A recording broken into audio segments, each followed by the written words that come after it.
Ayusin ang EDSA at pabilisin ang biyahe.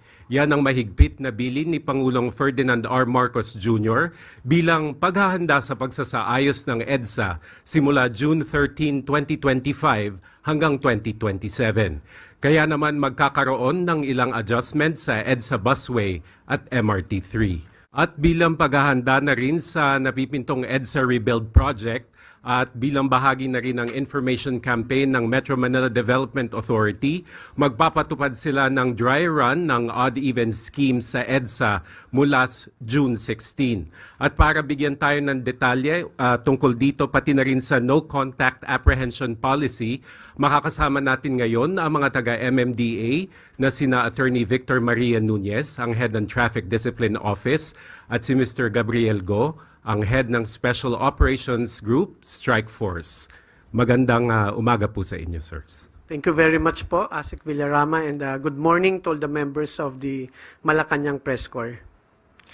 Yes po, actually last Monday we had a press briefing wherein our Chairman Don Artes, announced that this coming June 16, we will start our odd-even scheme, pero po ito ay dry run lamang.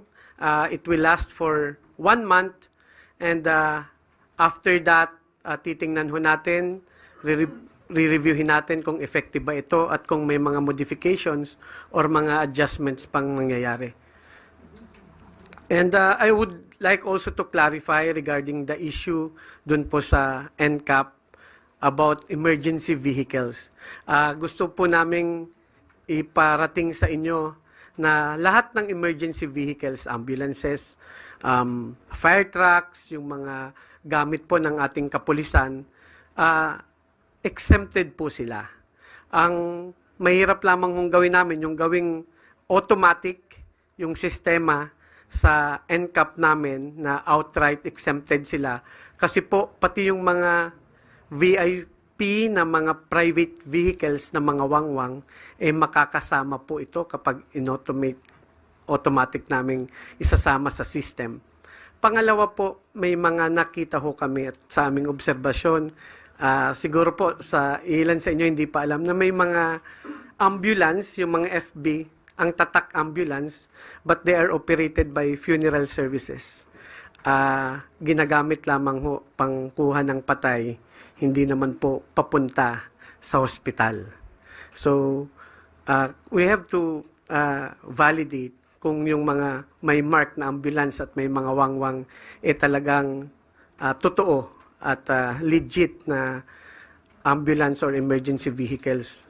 And pangatlo po, nakikiusap din kami sa mga emergency vehicles na kung wala naman talagang emergency at wala namang re-respondihan, sana po ay sumunod naman sa batas trapiko at sana wag naman pong abusuhin yung pribileyo na binibigay ng ating gobyerno sa kanila.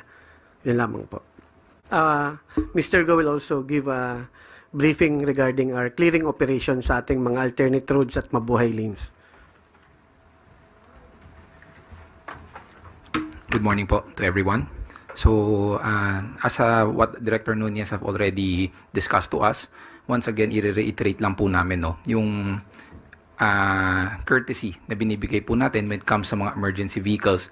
Definitely, hindi naman po natin ito iaantala ang kanilang mga pagre-responde. So, definitely, rest assured po sa ating mga partners, sa mga volunteer groups, emergency responders, kaagapay niyo po kami. We are all partners when it comes to disaster and emergency responses. So, moving forward po sa ating mga steps towards the mitigation with the upcoming EDSA rebuild. So, isa po sa mahigpit na pinagbilin ng ating ang aming butihing chairman na yung pagsasagawa po ng ating mga clearing operations. As we all know, we have already established several mabuhay lanes. And aside from that, meron din po tayo mga in-establish na mga alternative routes which we have already disseminated sa ating mga social media pages and also sa ibang mga channels po natin. So itong ating clearing operation drive, this is not only because we have a upcoming rebuild ng ating major thoroughfare which is the EDSA, but this is also part of our efforts to clean up ang ating mga kalsada. As we all know, the volume of vehicles, the traffic congestion is already one of the growing problems that we have sa ating mga kalsada.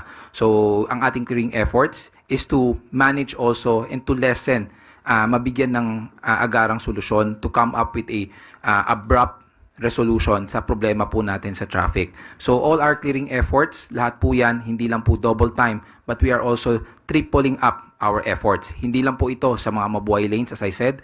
We have already designated several alternate routes na kung saan gagamitin po ito ng ating mga motorista coming from the south, going to the north, from east going to west. So lahat po ito, ang clearing efforts ng ating ahensya is not only limited to illegal parking, but also yung call po ng ating gobyerno and also the call of the public to also mitigate yung problema po natin sa safe passage ng mga pedestrians po natin. So at the same time, we're clearing illegal parking, we're clearing obstructions, and we are also trying to make ating mga ruta, ating mga kalsada, mga sidewalks po natin walkable. So for the clearing operations, yun lang naman po muna. Yan, actually to clarify also, no, hindi naman po natin pinipigilan or we're not limiting ang ating mga kababayan na maghanap buhay. We understand that each and every one of us kailangan po natin to make a living, kailangan po natin may iuwi sa ating mga pamilya. But then again, ang lagi po natin pinapaalalahanan, we cannot hamper or at the expense ng public safety. Alam naman po natin, we have several instances na ang mga vendors po umaabot na po sa kalsada, which in return nagkakaroon ng traffic congestion problem sa ating mga motorista. And aside from that, as I said, mga pedestrian, ang mga sidewalk po dapat po ay nilalakaran ng ating mga kababayan na hindi lang po as a passage but as safe passage para sa kanila. So ang mga vendors po natin, as much as possible when we conduct clearing operations, hindi naman po natin sila totally dinedemolish, but we try to mitigate them na alisin po. Meron naman pong mga ways and means, meron pong mga tindahan, meron pong mga specific place na kung saan nakakapagtinda ng maayos, ng safe ang ating mga kababayan. But then again, yung kagustuhan po natin na to expand our business, hindi naman po dapat masacrifice ang mobility and also sacrifice the safety of other road users.